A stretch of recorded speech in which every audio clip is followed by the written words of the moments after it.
Several research studies show that different cultures view time differently. Hence, different cultures approach completion of goals or taking decisions in diverse ways.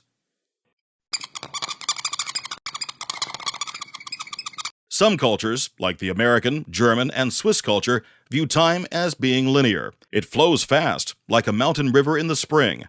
And if you want to benefit from its passing, you have to move fast with it. A lot of American sayings reflect this attitude. For example, "Don't waste time" reflects how time is a precious commodity. Or we hear that time is money, in which time is measurable and needs to be leveraged to achieve goals. Another American proverb is, "He who hesitates is lost," implying that decisions need to be made quickly and on time. And all this may seem very logical until one starts looking at other cultures.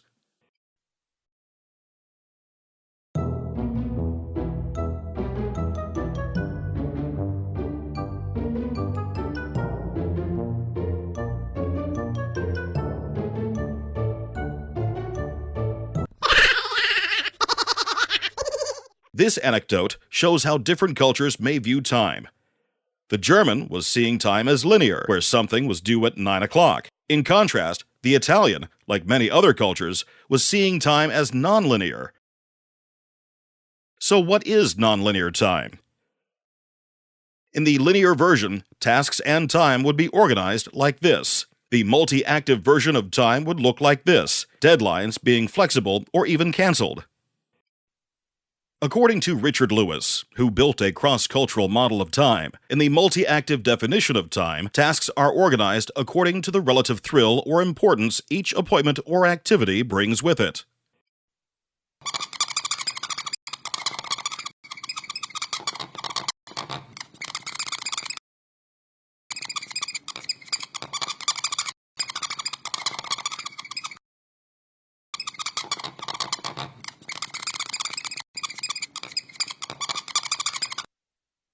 So, what about the other countries? While the Western world mostly defines time as linear or multi-active, most Eastern cultures define time as being cyclical. There is a starting point, and tasks need to be accomplished. They simply get grouped and accomplished over time. So, what's the basis of this definition? Well, the sun rises and sets. The seasons follow one another. The heavenly bodies revolve around us.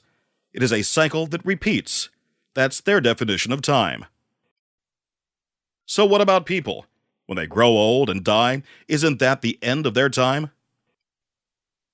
Not really. Their children reconstitute the process. In cyclical time, time is not a scarce commodity. It has gone on for over 10,000 years and will go on for another 10,000. There is always to be an unlimited supply of it. Their proverbs run as follows.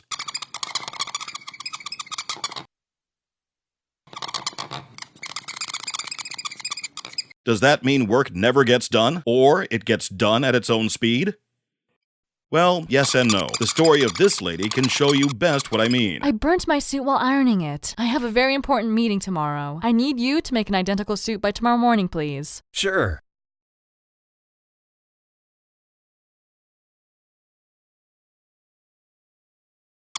Is the suit ready? Yes, sure. I made an identical one and even ensured that it was burnt in the same place. Well, though the burn hole showed a communication gap, the overnight stitching of the suit can be a wow for anyone who's tried to get a similar thing done in Sweden or even in America. In summary, there are largely three ways in which different cultures interpret time: linear, multi-event, cyclical.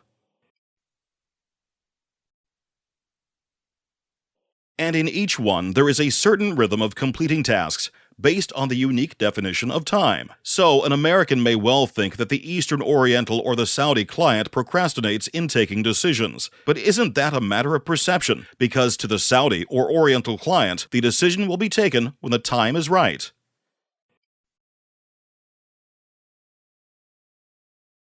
So, procrastination may be a matter of how cultures interpret time, achieving goals, and taking decisions.